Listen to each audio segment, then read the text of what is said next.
Hello दोस्तों, स्वागत है आपका कोड विद विक्रम वाले चैनल में। और कल हमने एक पार्ट किया था डीएसए का, जिसमें टाइम कॉम्प्लेक्सिटी का फर्स्ट चैप्टर डाला था। और आज हम करेंगे स्पेस कॉम्प्लेक्सिटी। बट स्टार्ट करने से पहले, कल ये वाला क्वेश्चन जो मैंने कराया था इसमें थोड़ी दिक्कत हो गई थी, रॉन्ग हो गया था।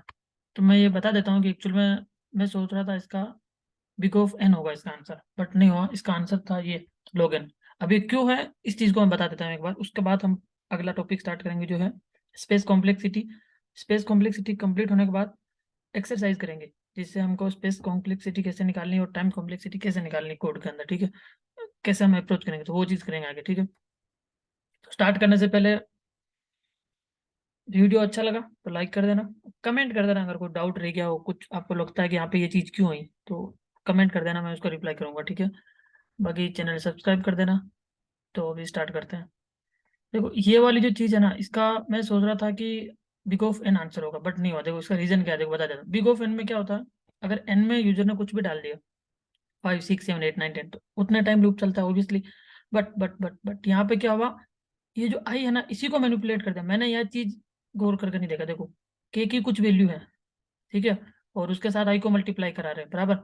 फिर ये जो आई है ना, हमने इस फोर लूप में डिफाइन कर रखा, तो इसका इफेक्ट इस एन पे पड़ेगा। देखो जैसे अगर मान लो इस एन के अंदर यूजर ने 5 डाला बराबर, के अंदर किसी यूजर ने मान लो 2 डाल दिया, तो ये क्या बोला, आई इंटू इक्वल के, मतलब के में जो वैल्यू है वो हो जाएगी आई के अंदर, ठीक है। और अब आई के अंदर अभी क्या है, 0 है। तो अभी 2 को अगर 0 से मल्टीप्लाई करोगे तो 2 ही रहेगा, उसका तो कुछ होगा ही नहीं चेंजेस, सॉरी। 2 और 0 को मल्टीप्लाई करेंगे तो 0 होगा, हाँ 0 से मल्टीप्लाई करेंगे तो कुछ आएगा नहीं, ठीक है। अगली बार लूप चला और ये 0 से 1 हुआ, जैसे ही 1 हुआ, अभी आई के अंदर 1 है तो 1 को 2 से मल्टीप्लाई करा तो उस केस में 2 हो गया। फिर अगली बार फिर से लूप चला तो 1 और 2 तो था ही इधर, फिर से मल्टीप्लाई हुआ, ठीक है। तो ये चीज़ अभी यहाँ समझ नहीं आएगी, इसको इधर बता देता हूँ मैं। ये रहा इधर, ठीक है। सेम चीज़ इधर लिख दी मैंने, अब दिखाता हूँ मैं इसको रन करके। ओके, कुछ एरर दे दी इसने, ओके इसको थोड़ा कमेंट मारते हैं थोड़ी देर के लिए, ठीक है। अभी दिखाता हूँ मैं कैसे काम करेगा। देखो अब ये जो सवाल था ना, ये वाला, इसका मैं सोच रहा था ये आंसर होगा, बट कि आंसर लॉग इन था, ऑब्वियसली लॉग इन ही होगा। देखो लॉग इन की मैंने डेफिनेशन बता रखी है, पिछला वीडियो देख लेना फिर देखना, बाकी समझ नहीं आएगा, ठीक है। जो लॉग इन वाला क्या होता है, अगर कोई भी एरर आपने डिफाइन किया, मान लो यहाँ पे 5 की जगह 10 है, तो ऑब्वियसली आपका जो एरर है, जो भी आपका ये फोर लूप है, ये उसके लिए उतना टाइम चलना चाहिए। जैसे कि यहाँ पे मैंने एक नंबर दे रखा 5, तो इसका मतलब ये जो मेरा फोर लूप है अगर 5 टाइम चलता है तो मेरा इसका टाइम कॉम्प्लेक्सिटी लॉग इन हो गया, क्योंकि जो एन में जो वैल्यू है उतने टाइम मेरा लूप चल गया। बट यहाँ पे एन में 5 है, बट मेरा लूप तो 3 टाइम ही चल रहा, ठीक है, यानी डिवाइड हो रहा। देखो अगर कोई भी लूप चल रहा है उसमें आप डिवाइड कर रहे हो, कुछ ऐड कर रहे हो, मल्टीप्लाई कर रहे हो, कुछ कैलकुलेशन करके, जो आपकी जो एग्जैक्ट वैल्यू थी ना, उसके लिए लूप नहीं चला, तो उस केस में लॉग इन हो जाता है। अभी क्या होता है, जो बाइनरी सर्च होता है ना, उसमें डिवाइड एंड कॉन्कर यूज करते हैं, तो उस केस में भी लॉग इन हो जाएगा, ठीक है। सॉरी लॉग इन नहीं होगा उस केस में भी, हाँ लॉग इन हो जाएगा। थोड़ी मिस्टेक होगी, ऑर्डर ऑफ एन नहीं होगा, ठीक है। तो यहाँ पे क्या हो रहा, एन की वैल्यू 5 है और के की वैल्यू 3 है, ठीक है। तो अभी क्या होगा, स्टार्टिंग में जो मेरा वेरिएबल है आई, इसकी वैल्यू 0 है, और आई हमारा छोटा एन से, ऑब्वियसली 5 से छोटा ही है। नीचे आया, ये इसने क्या करा, अभी आई के अंदर 0 है, 0 है ना, तो 0 के साथ 3 को मल्टीप्लाई करा। तो 0 में अगर किसी संख्या को मल्टीप्लाई करेंगे तो वो 0 ही देगा, तो इसने आउटपुट दिया 0, बराबर, ठीक है। 0 दिया। अगली बार, और उसको हमने आई में स्टोर करवाया, ध्यान रखना, ठीक है। अगली बार लूप ऊपर गया, आई को प्लस करा, अब ये 0 की जगह 1 हो गया, 1 हो गया। तो इस आई के अंदर तो 1 है और के अंदर 3 है, तो 1 और 3 को मल्टीप्लाई करा, तो उस केस में हमारा आंसर बन गया 3, क्योंकि 1 को अगर 3 से मल्टीप्लाई करेंगे तो 3 आ गया, 3 1 जा 3, ठीक है। तो उस 3 को हमने स्टोर कर दिया इस आई के अंदर। तो जैसे ही अब ये कंसोल हुआ तो 3 प्रिंट हुआ, ये देखो 3 प्रिंट हो गया, ठीक है। अब चूंकि इधर 3 तो था ही है, ऊपर लूप गया इधर, इधर आया, अब इसने आई को प्लस कर दिया, आई प्लस कर दिया, तो 3 तो था ही आई के अंदर, अभी आई के अंदर 4 हो गया। तो 4 भी अभी भी छोटा है किससे, 5 से, 5 से 4 छोटा है, नीचे आया। इस आई के अंदर तो 4 है और के अंदर 3 है, और 3 और 4 को मल्टीप्लाई किया, 3 और 4 को मल्टीप्लाई किया तो कितना हो गया, 12 हो गया, 4 3 12, ठीक है। तो हमारा आंसर आ गया 12, ठीक है। तो इसका आंसर आया, ये लूप चला 3 टाइम्स, इसीलिए इसकी जो टाइम कॉम्प्लेक्सिटी वो होगी log n। देखो अब यहाँ पे log 3n दिख रहा है और यहाँ पे आउटपुट कुछ ऐसा दे रखा, यहाँ से कंफ्यूज मत होना। देखो log n के दे रखा है, देखो के इसलिए दे रखा है क्योंकि जो के में जो वैल्यू थी ना, यहाँ पे के में जो भी वैल्यू, उसकी वजह से ही हमारा जो लूप है ना लॉग एन टाइम चला, के में जो भी वैल्यू थी उसकी वजह से लॉग एन टाइम चला। जो जो टाइम कॉम्प्लेक्सिटी होती है ना एक साथ नहीं निकलती है, टुकड़ों में तोड़ा जाता है पूरा प्रोग्राम को। कि अगर मान लो एक प्रोग्राम में 10 फॉर लूप है ना, तो एक एक फॉर लूप को चेक किया जाएगा कि किसकी टाइम कॉम्प्लेक्सिटी कितनी है। फिर उनको ऐड करने में पता चलेगा कि एग्जैक्ट टाइम कॉम्प्लेक्सिटी कैसे। ऐड तो चाहिए बट उसमें छोटी या बड़ी दिख जाती है, अभी बताऊंगा मैं आगे, ठीक है, पता चल जाएगा। तो सेम चीज यही हो रही है। तो क्या हो रहा है कि यहाँ पे के की जो भी वैल्यू है उस पर डिपेंड कर रहा है हमारा एन, ठीक है, कि कितनी बार चलेगा लूप। अभी एन खुद पर नहीं डिपेंड कर रहा है, इसके पे डिपेंड कर रहा है। इसीलिए हमने बताया लॉग के ऑफ एन, यहाँ पे लिखा था उसने लॉग के ऑफ एन, जो हमारा आंसर आया था। ऐसे लिखा जाता है आंसर, बट के की वैल्यू क्या 3 है तो हम इसको 3 लिख सकते हैं। देखो इसका 3 फॉर्मेट होगा ऐसे, फाइनल आउटपुट ऐसा आएगा। देखो यहाँ पे लिखेंगे बिग ऑफ, ठीक है, लॉग 3 और एन लिखेंगे, क्योंकि के की वैल्यू 3 है, ठीक है। उसके बाद हमने यहाँ पे लिख दिया के, ठीक है। या फिर हम ऐसा कर दो, इसको 3 लिख दो और यहाँ पे लिख दो के, ठीक है। स्टेप वाइज बता रहा हूँ, क्योंकि केक की जो वैल्यू थी उस पर डिपेंड कर रहा था, उसी की वजह से हमारा ये लूप जो है लॉग एन टाइम चला, ठीक है। बाकी सॉरी लॉग एन चलना था, हाँ लॉग एन चला, सॉरी लॉग एन, ठीक, ऑर्डर ऑफ एन कन्फ्यूज हो गया, लॉग एन चला, ठीक है। तो के की वैल्यू क्या थी 3, अगर के की जगह 3 नहीं होता 2 होता तो हाँ 2 लिख दो, कोई दिक्कत नहीं। अगर यहाँ पे 2 होता ना तो यहाँ पे 2 लिख दो, ठीक है, कोई फर्क नहीं पड़ेगा 2। बट जो फाइनल आउटपुट होता ना उसमें ये चीज़ नहीं लिखी जाती। मतलब अगर आपको मैथमेटिक्स का क्वेश्चन सोल्व कर रहे हैं, ठीक है, उसमें 10-15 स्टेप है, बट जो फाइनल आउटपुट वो अलग होता है ना। सारी स्टेप एक जैसी थोड़ी होती है, इसकी स्टेप समझो, पहले ये, फिर आप ऐसे लिख सकते हो, बट फाइनल आउटपुट ऐसा हुआ, ऐसा कुछ ये ऑर्डर ऑफ log n, ठीक है। हाँ, तो ये इसका आउटपुट हो गया फाइनल, ठीक है। तो इसी वजह से इसका आउटपुट था ऑर्डर ऑफ log n, ठीक है। बाकी मैं इसको सिर्फ ऑर्डर ऑफ n बता रहा था, तो ये उस इसी की वजह से मेरा आंसर रॉन्ग आ रहा था, ठीक है। तो ये चीज़ बता दी मैंने, ठीक है। तो ये क्लियर हो गया कि इसका रीज़न क्या था। इस के की वजह से ये हमारा ऑर्डर ऑफ log n बन गया। बाकी अदरवाइज इसका आंसर जो था ऑर्डर ऑफ n ही होता, सिंपल ऑर्डर ऑफ n होता, ठीक है। अगर ये चीज़ हटा दूँ तो ऑर्डर ऑफ n हो गया, क्यों, क्योंकि n की वैल्यू 5 है और ये लूप 5 टाइम ही चलेगा उस n के लिए, ठीक है। तो कंप्लीट चलेगा।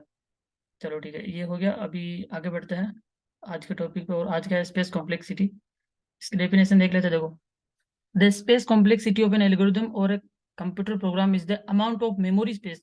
मेमोरी का स्पेस जो है कितना रिक्वायर होगा टू सोल्व एन इंस्टेंस। मतलब ऐसे समझो कोई एक प्रोग्राम है, उसको सोल्व करने के लिए मेमोरी स्पेस कितना यूज हो रहा है आपके कंप्यूटर के अंदर, ठीक है। Of the computational program as a function और कैरेक्टरिस्टिक। सिंपल सी भाषा में ये समझो कि कंप्यूटर प्रोग्राम के लिए the amount of memory space required, बस इतना सा, कि कितना स्पेस मेमोरी का रिक्वायर्ड पड़ेगा एक प्रोग्राम को बनाने के लिए। जो हम वेरिएबल बनाते हैं let A B C D, वो वेरिएबल मेमोरी लेते हैं कुछ ना कुछ, अपनी रैम के अंदर कुछ ना कुछ मेमोरी यूज करते हैं, ठीक है। तो वो चीज़ हो गया स्पेस, कि कितना स्पेस ले रहा है, ठीक है। और the amount of memory space required to solve problem, ठीक है, ये हो गया इसका डेफिनेशन और हो गया। और ये जो है ना इट गिव्स, ये पूरी एक साथ में बोल सकते हैं, टाइम कॉम्प्लेक्सिटी और स्पेस कॉम्प्लेक्सिटी, ठीक है। और यहाँ पे how to measure like time complexity को कैसे निकालते हैं, तो उसकी भी ये लाइन लिख करके अच्छी है, याद कर लेना। Bye counting the number of primitive operation, कितने प्रिमिटिव ऑपरेशन करे perform by the algorithm on given input size. एक इनपुट साइज पे कितना ऑपरेशन करे अपना, उसके अकॉर्डिंग निकलता है, ठीक है। और ये डिपेंड करता है मशीन टू मशीन, ठीक है, तो एग्जैक्ट नहीं होता। इसीलिए इसके 4-5 फॉर्मूला दे रखे, वो जो हमने पढ़े था ना, log n, order of n, और वो जो n का स्क्वायर था, क्यूब था, जो भी हमने पढ़ा था, एक कांस्टेंट पढ़ा था ऑर्डर ऑफ 1 वाला, सिंपल वाला, जो ये वाला पढ़ा था ना, ये वाला ऑर्डर ऑफ 1, ठीक है। इसके अंदर कांस्टेंट लेता है, ठीक है, ये वाला, ठीक है। ठीक है, तो अभी इसको रफ कर देते हैं। अब ये पढ़ते हैं कि स्पेस कॉम्प्लेक्सिटी का क्या। देखो, लेट ए करके एक वेरिएबल बनाया मैंने, इसमें ए डाल दिया, ठीक है, सिंपल सा। और एक और मैंने वेरिएबल बनाया बी, और इसके अंदर मैंने डाल दिया 7, ठीक है। अब मैंने इसको एक और वेरिएबल बनाया सम करके, और इसके अंदर मैंने ए प्लस बी को ऐड कर दिया बराबर, और यहाँ मैंने कंसोल कर दिया, मैंने सम को कंसोल कर दिया। अब स्पेस कॉम्प्लेक्सिटी क्या हो रहा है कि अब इन तीनों की वजह से मेमोरी में कितना स्पेस गया। क्या हम इसको और भी ऑप्टिमाइज कर सकते हैं, ऐसा कुछ कर सकते हैं कि ये जो वेरिएबल है सम वाला, इसकी जरूरत ही नहीं पड़े और हम दोनों का सम निकाल दे, तो ये और ऑप्टिमाइज हो जाएगा, तो ये और स्पेस कम ले लेगा मेमोरी में, ठीक है। कभी लीड कोड क्या होगा तो वहाँ पे देखना, जब भी कोड जमा होता है तो वहाँ लिखा आता है कि अपना मेमोरी में इतना स्पेस दिया और इतनी परफॉर्मेंस कोड की, ठीक है। तो ये चीज़ कर सकते हैं। अभी इसका आउटपुट देखेंगे क्या आएगा, 16 आ रहा है। क्या इसको और भी ऑप्टिमाइज कर सकते हैं, हाँ कर सकते हैं, क्योंकि हमें सम ही तो निकालना है, तो हम कुछ ऐसा भी कर सकते हैं ना। अगर इसको अगर ऐसा कर दें, इधर ए लिख दे, तो क्या ये चीज़ पॉसिबल है कि थर्ड वेरिएबल नहीं बनाए, और हमको तो सेम इन दोनों का आउटपुट चाहिए ना इधर, और इधर इसको ए में स्टोर कर दें, ये ले, ठीक है। 9 और 7 हो गया। अब इन दोनों को ऐड करके ए में डाल दिया, और अभी इसको ए को प्रिंट करवा देते हैं, तो एक वेरिएबल कम हो गया, चल गया, स्टिल 16 आउटपुट आ गया, ठीक है। तो मतलब इसको और ऑप्टिमाइज कर दिया अपन ने, ठीक है। तो एक और वेरिएबल जो बना, उस वेरिएबल की जो मेमोरी में लाइक जो भी उसकी स्टोरेज जो भी लेता वो मेमोरी के अंदर जो भी स्पेस लेता वो नहीं लिया ना, तो वो तो बच गया हमारा। तो ऐसे समझ लो ये और ऑप्टिमाइज हो गया, ठीक है। तो टाइम मतलब कितना टाइम ले रहा है वो समझ आ गया, ये सिंपल सा, ठीक है। तो डेफिनेशन में कुछ खास नहीं है, अब मेन चीज आती है कि निकालते कैसे प्रोग्राम के अंदर से, ठीक है। वो मेन चीज है कि क्वेश्चन है और उसके अंदर से time complexity space complexity find कैसे करते हैं, तो वो होती है एक्सरसाइज प्रैक्टिस से, वो भी स्टार्ट करेंगे, ठीक है।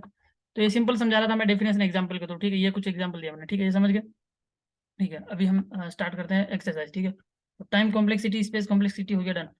अभी देखो इसके अंदर क्या स्पेस कॉम्प्लेक्सिटी कैसे निकलती है, वो ये टाइम कॉम्प्लेक्सिटी पे डिपेंड करती है, इसका कोई खास नहीं है। जैसे कोई वेरिएबल लॉग एन ले रहा है या फिर ऑर्डर ऑफ एन ले रहा है, तो उसके हिसाब से देख सकते हैं। जैसे अभी हम चलते हैं आगे, ठीक है। फॉर एग्जाम्पल के लिए, देखो एक सॉन्ग को स्टोर करने में अगर 5 MB लगी, तो दो सॉन्ग को स्टोर करने में 10 MB लगेगी। हाँ ऑब्वियसली मैंने वही चीज बता दी, जैसे कोई वेरिएबल है मान लो, सेम चीज एक को अगर स्टोर कर रहे हैं मेमोरी के अंदर, मान लो इस ए नाम के वेरिएबल के लिए मेमोरी में मान लो मेरा 2 MB यूज हो रहा है, एग्जाम्पल दे रहा हूँ मैं, एक्चुअल में नहीं होता, 2 MB बहुत बड़ा होता है, तो KB मान लो, 2 KB, ठीक है। तो उसी हिसाब से अगर मैंने एक और वेरिएबल फिर से बनाया लेट के थ्रू, ठीक है, बी बनाया, इसके अंदर मैंने 4 डाल दिया, तो फिर से मेरा 2 KB यूज हुआ, फिर 2 KB फिर से यूज हुआ ना। तो ये मेमोरी में स्पेस बढ़ती जा रही है ना, जैसे जैसे वेरिएबल डिक्लेयर हो रहा है तो बढ़ती जा रही है स्पेस, तो इनकी स्पेस हो गई, ठीक है। तो इसको भी हम कम कर सकते हैं, ऑप्टिमाइज कर सकते हैं कोड के अंदर, ठीक है। वो डिपेंड करता है कि कैसा कोड है और उसको कैसे ऑप्टिमाइज करना, तो सेम चीज़ है, ठीक है। तो ये हो चुका है परफेक्ट डन, इसमें कोई दिक्कत नहीं है। अब चलते हैं आगे। अब ये रहा इसका एक एग्जांपल है। देखो ये एग्जांपल इसलिए रेडीमेड लिख रखा है क्योंकि कोड लिखने में टाइम लग जाएगा, तो इसको उठा लेते हैं, ये वाला इसके नीचे होगा यहाँ पे, चलो इसको इधर डालते हैं, ठीक है। और इसकी जो स्पेस कॉम्प्लेक्सिटी का देखो, इसकी स्पेस कॉम्प्लेक्सिटी का बता रहा, ऑर्डर ऑफ एन बता रहा, और इसकी टाइम कॉम्प्लेक्सिटी भी ऑर्डर ऑफ एन है भी, क्योंकि सिंपल देखो कुछ नहीं है, एक ये एन है, ठीक है। इस एन के अंदर यूजर ने कुछ भी डाल दिया, मान लो 8 डाल दिया, सिंपल सा देखो, कोई भी लूप है ना, जब तक वो कंप्लीट चल रहा है ना तो ऑर्डर ऑफ एन हो गया, सिंपल चल रहा है। तो अगर वो नेस्टेड चल रहा है तो फिर वो उसको स्क्वायर हो जाएगा, ठीक है। और नेस्टेड के अंदर एक और हो गया तो फिर वो क्यूब हो जाएगा, ये चीज मैंने फर्स्ट वाले पार्ट में बता रखी है। अब एन की वैल्यू 8 है ना, तो अभी आई हमारा छोटा किस एन से, ऑब्वियसली ये 0 से स्टार्ट हो रहा, ये लूप कितनी बार चलेगा, ऑब्वियसली ये लूप कितनी बार चलेगा, 8 बार चलेगा, इसके हर एक एलिमेंट के लिए लूप चलेगा, तो इसका ऑर्डर ऑफ एन हो गया, सिंपल सा लूप है बस। अगर मैं इसको एन टाइम्स नहीं चला गया, ये 8 है ना, 8 बार नहीं चला गया, अगर यहाँ पे मैं कुछ चेंजेस कर देता, मैंने लिख दिया इक्वल और 2 + 2 कर दिया, ऐसा कुछ कर दिया और आई में असाइन कर दिया, अब क्या होगा, हर बार इसकी वैल्यू 1 से नहीं इंक्रीज होकर 2 + 2 4 से इंक्रीज होगी, तो उस केस में लूप कम चलेगा, सेम चीज़ है वही चीज़, तो वो हो जाता है लॉग इन। जब भी हम कोई वेरिएबल डिक्लेयर करते हैं, ठीक है, और उस वेरिएबल के थ्रू कोई भी फॉर लूप चलाते हैं, और उस फॉर लूप को जो वेरिएबल की जो वैल्यू होती है, जैसे 8 है इस केस में, तो उस एग्जैक्ट वैल्यू तक नहीं चलाते हैं ना, बीच में चलाते हैं, जैसे कि अभी इसकी वैल्यू 8 है तो ये लूप 8 टाइम चलना था, ऑब्वियसली 8 बार चलना था, बट 8 टाइम नहीं चला गया, हम इसको कम चला रहे हैं, ठीक है। ये देखो दो दो और एक्स्ट्रा एड कर रहे हैं, ठीक है। तो 1/1 इंक्रीज नहीं हो गया, ये थोड़ा एक्स्ट्रा इंक्रीज हो रहा है। इस केस में ये लूप 8 बार नहीं चल गया, अगर ये 5 बार चला, 3 बार चला, 2 बार चला, 6 बार भी चला ना, तो सीधा सिंपल इसका लॉगिन आ जाएगा, सीधा सा सवाल है बस, इसकी टाइम कॉम्प्लेक्सिटी लॉगिन आ जाएगी, ठीक है। इस केस में तो ऑर्डर ऑफ एन है, क्योंकि हम ये चीज़ नहीं करेंगे यहाँ पे, ठीक है, ये चीज़ कर रहे हैं, ठीक है। तो ये ऑर्डर ऑफ एन है, ठीक है। अगर हम इसको प्रिंट करवाना चाहते हैं तो यहाँ पे console.log और यहाँ पे प्रिंट कर देते हैं इसको AR, देखते हैं इसका आउटपुट क्या था, ठीक है। 0 1 2 3 4 5 6 7, अगर मैं इसको प्लस प्लस नहीं करके इक्वल लगा दूँ और यहाँ 2 लिख दूँ, तो आई प्लस ऐसा कुछ कर दूँ, तो उस केस में क्या होगा, देखो देखो, ये जो एरे था ना, इसके 0 एलिमेंट पे तो एक एलिमेंट गया 0, क्यों, बट आगे हमने इसको जंप करा दिया, i + 2 कर दिया ना, तो डायरेक्ट आगे चला गया। उस केस में इसके इस वाले में कुछ नहीं गया, इसी इम्प्टी हो गया, देखो हमने एरे बनाया ना, इम्प्टी हो गया। अगर इसको एरे नहीं बनाए और डायरेक्ट ऐसे कर दें, console.log, और मैंने इसको आई डाल दिया, ठीक है, आप देखना, ठीक है।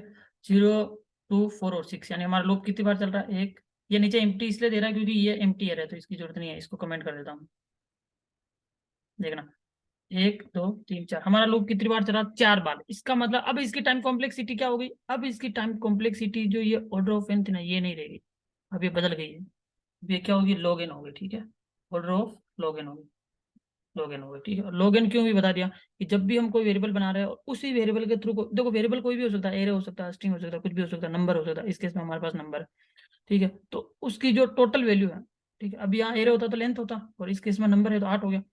उसकी टोटल वैल्यू के बराबर अगर लूप नहीं चलता है ना, बीच में रुक जाता है वो, 4 बार 5 बार 6 बार चला, आपकी वैल्यू 8 है, 8 बार नहीं चला, तो सीधा सा इसकी टाइम कॉम्प्लेक्सिटी log है ना, बस सिंपल सा लॉजिक है। और ये log n इसीलिए हो रही है क्योंकि हम इस पे आई पे मैनिपुलेट कर रहे हैं, और हम आई को रेफरेंस करके ही चला रहे लूप की, आई की वैल्यू 0 है, और ये तब तक चलेगी जब तक हमारी वैल्यू के रीच नहीं हो जाए 8 तक, ठीक है।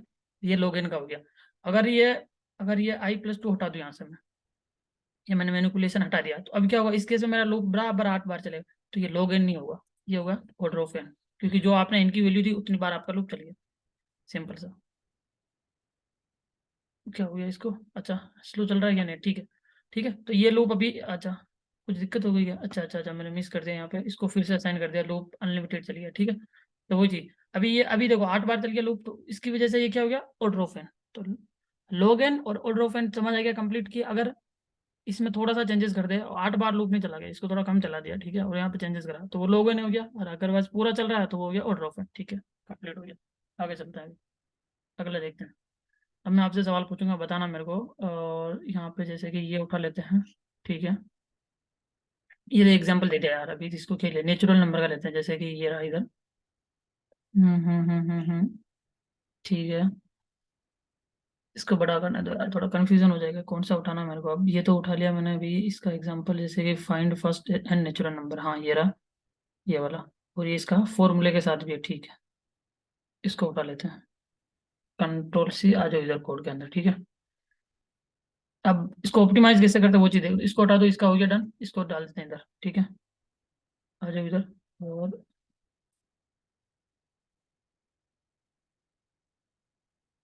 ठीक है, इसको कमेंट कर दो, इसकी जरूरत नहीं है, इसको भी कमेंट कर दो। और इधर और कमेंट करने लाइन है क्या, फॉर एग्जाम्पल, ठीक है, इसको भी कमेंट कर दो। अब इसको चला के देखते हैं कुछ आउटपुट आ रहा है क्या इसका।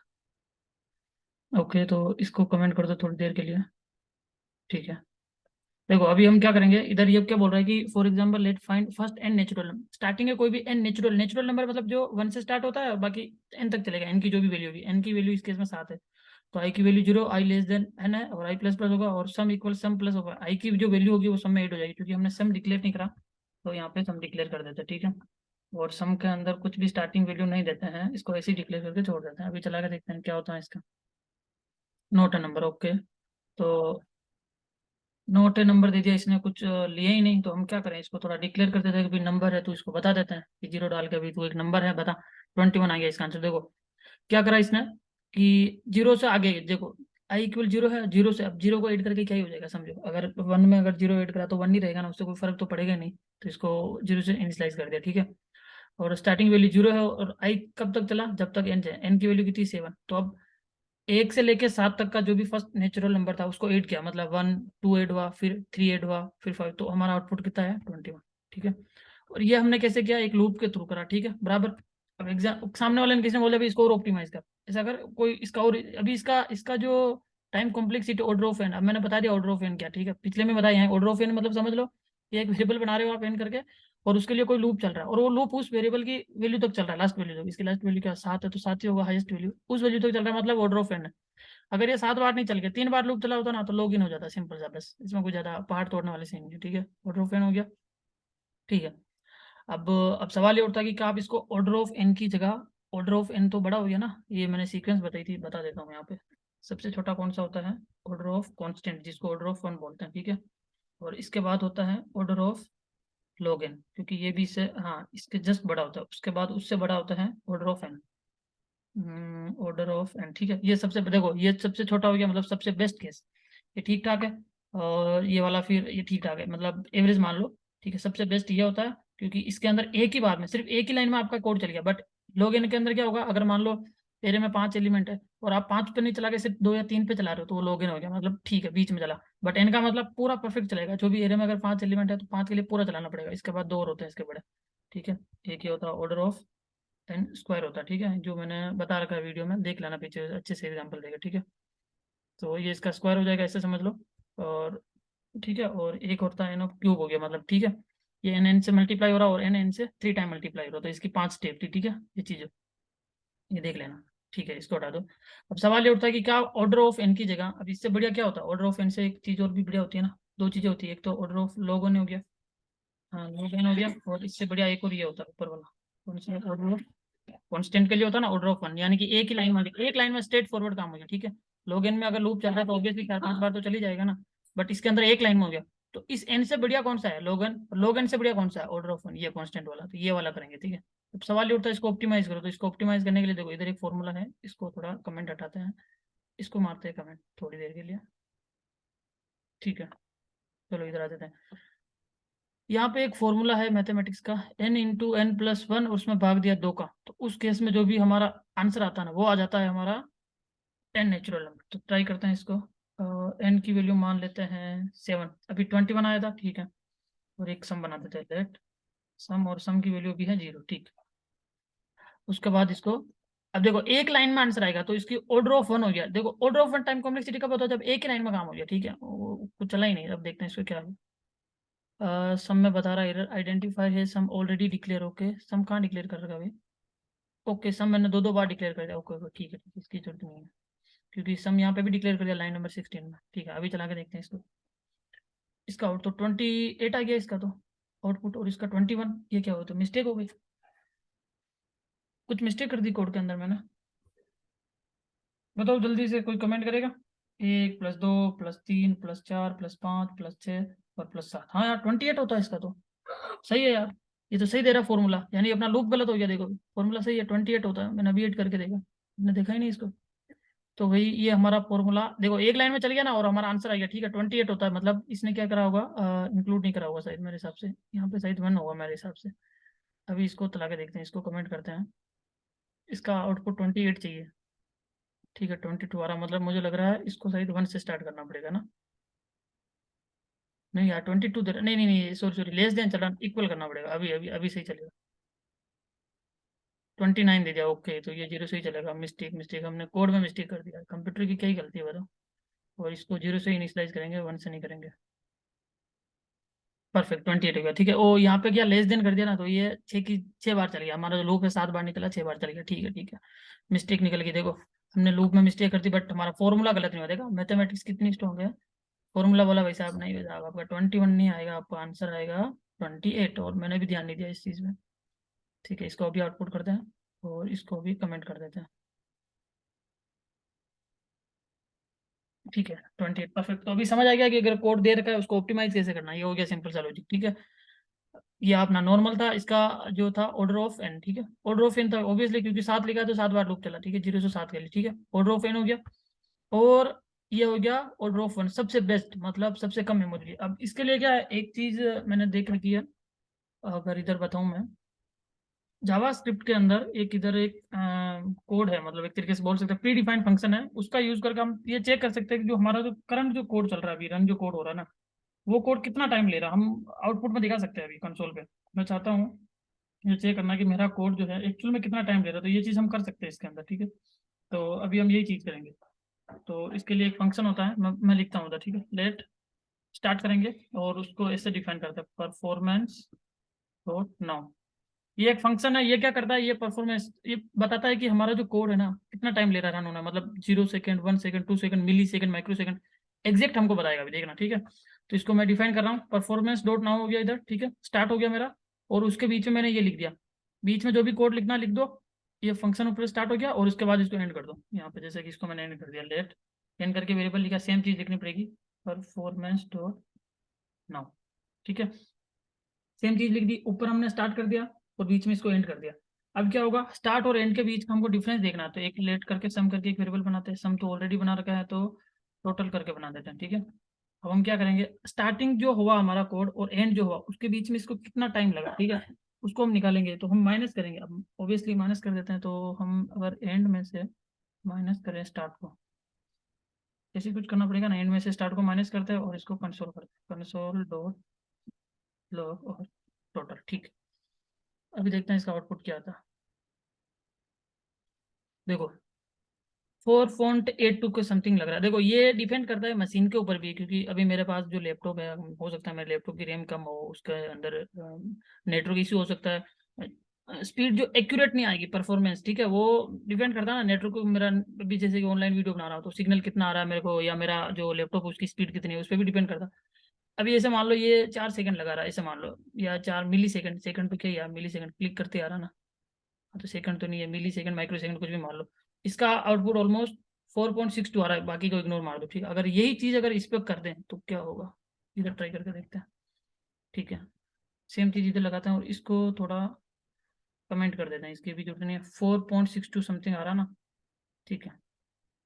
अभी हम इस पे ये सेम चीज लगा के देखते हैं कि इसको कितना टाइम लग रहा है। लेट स्टार्ट करके वेरिएबल बनाया, परफॉर्मेंस डॉट नाउ, फंक्शन का नाम याद रखना, ठीक है, परफॉर्मेंस डॉट नाउ।